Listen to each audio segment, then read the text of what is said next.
There are places in the world where people simply don't go after dark. Not because of wild animals, not because of criminals, but because something happened there long ago. Something that never truly left. Tonight's story takes us to a small Australian village called Blackwood Creek, hidden deep within the endless bushland of New South Wales. A place so isolated that even locals avoid speaking about it. A place where, every few years, someone disappears. And where the silence itself seems alive. In the summer of 2018, a 28-year-old wildlife photographer named Ethan Carter arrived in Blackwood Creek. He wasn't interested in ghost stories. He didn't believe in the supernatural. He had spent years traveling through remote forests, deserts, and mountains. Nothing scared him anymore.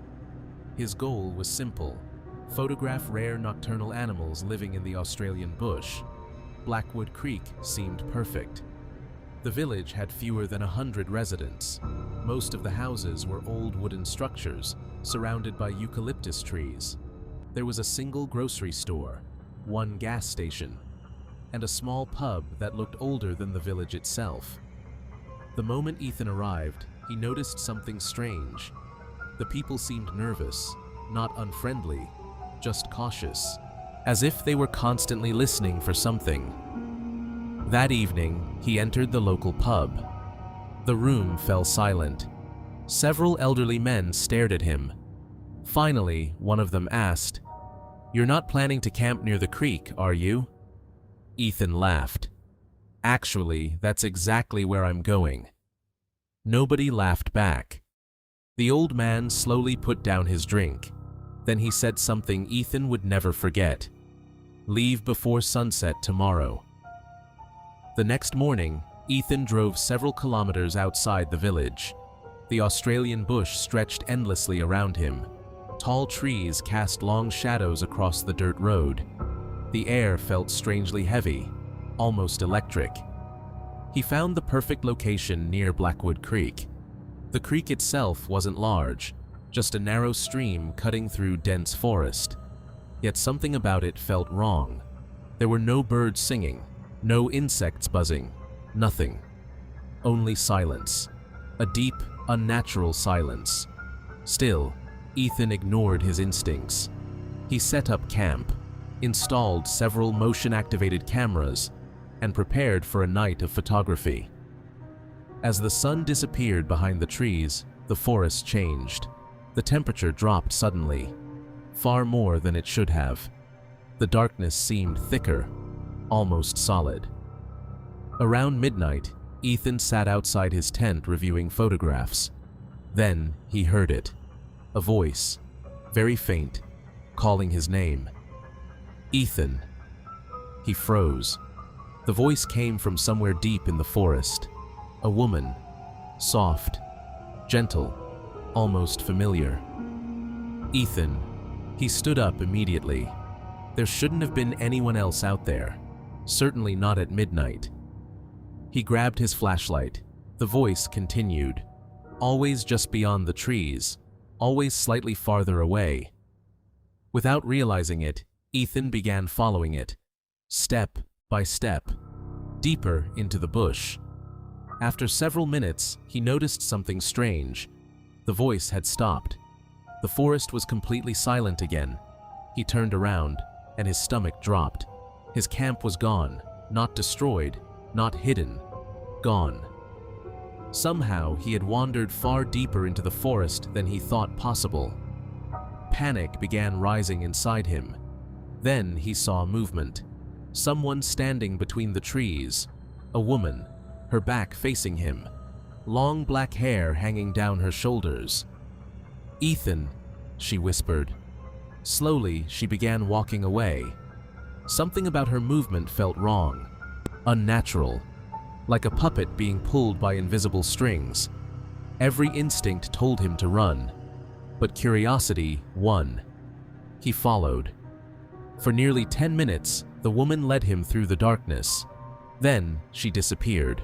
Simply vanished. Ethan swung his flashlight around frantically. And that's when he saw them. Dozens of figures.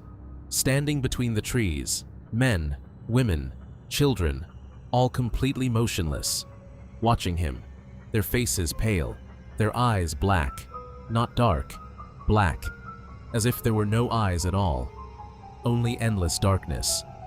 Ethan felt his heart hammering against his chest. The figures never moved, never blinked. They simply watched. Then, all at once, every head turned toward the same direction, toward something behind him. Slowly, Ethan turned around. The flashlight slipped from his hand. Standing less than 20 feet away was a towering figure, at least 8 feet tall, thin, impossibly thin.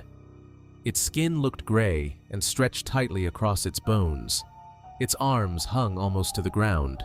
Its face had no mouth, no nose, only 2 enormous black eyes. The creature stared directly at him. Then it took 1 step forward. The forest exploded with whispers, hundreds of voices, thousands, all speaking at once. Ethan ran. Branches tore at his clothes. Roots grabbed at his feet. The whispers followed him, growing louder, closer. The voices sounded desperate, angry, hungry. For nearly an hour he ran through the darkness, until suddenly he saw lights, village lights, Blackwood Creek. He stumbled into town just before dawn, covered in scratches, barely able to breathe. The villagers knew immediately where he had been. No one looked surprised, only afraid. An elderly woman named Margaret finally explained the truth. More than 80 years earlier, Blackwood Creek had suffered a terrible drought. The creek dried up. Animals died. Crops failed. People became desperate. One night, several villagers ventured into the forest searching for water. None returned. A week later, rescuers found them, or what remained of them. Their bodies stood upright among the trees, perfectly preserved, not a single wound, not a single sign of struggle. But every one of them had the same expression, pure terror. Their eyes were completely black. From that day forward, people reported hearing voices near the creek, voices belonging to dead relatives, dead friends, lost loved ones. The voices always lured people deeper into the bush, and many never returned. Locals called the thing responsible, the Watcher. Ethan wanted to leave immediately, but first he decided to retrieve his expensive camera equipment, a decision he would regret forever. The following afternoon, despite every warning, he returned to the creek, this time carrying a video camera. He wanted proof. Proof that everything he saw was real. The forest was silent once again. He found his camp exactly where he had left it. Nothing disturbed, nothing missing. For a moment he wondered if the entire experience had been a nightmare. Then he checked his motion cameras and found something horrifying. The footage began normally. Trees, darkness, nothing unusual. Then, around 1:13 a.m., even through the grainy footage, it looked impossibly tall. The creature approached the woman, then touched her shoulder. Instantly, she collapsed, like an empty sack, as if there had never been a person there at all, only a shell. Then the creature turned and looked directly into the camera. The footage ended. That night, Ethan packed his belongings. He intended to leave before sunset, but while reviewing the video one final time, he noticed something he had missed, a reflection in the camera lens. Behind him, inside his room, someone standing there, watching. He spun around. Nobody was there, yet the reflection remained visible on the recording. A tall figure, motionless, watching him. At midnight, the whispers returned, this time from outside his motel room. "Ethan! Ethan! Ethan!" The voices surrounded the building, hundreds of them. He looked through the window and nearly screamed. People stood outside, dozens of them, villagers, dead villagers, their black eyes fixed on him, their mouths hanging open, whispering his name. The next morning, Ethan was gone. His room was empty. His truck remained parked outside, his camera equipment untouched. The only thing left behind was a memory card. Police searched the surrounding forests for weeks. Nothing was found. No body, no clues, no evidence, except the final video stored on that card. The recording lasted only 37 seconds. Ethan was running through darkness, breathing heavily, terrified. The camera shook violently. Then he pointed it behind him. Something was chasing him, a massive silhouette moving between trees. Far too fast, far too tall. Then Ethan screamed. The image crashed to the ground. For several seconds, the camera recorded dirt and leaves. Finally, footsteps approached. Heavy, slow, deliberate. The watcher stepped into frame. Its enormous black eyes stared directly into the lens. Then, for the first time, it smiled. A mouth slowly opened across its face, stretching impossibly wide, far wider than any human mouth could. The recording ended. Today, Blackwood Creek still exists, though many of its residents have left. Visitors occasionally pass through.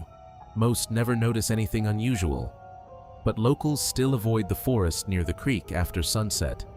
And every few years, someone disappears. No trace, no explanation, only whispers in the darkness, calling their name, waiting patiently among the trees. Because according to the people who still live there, the watcher isn't hunting. The end.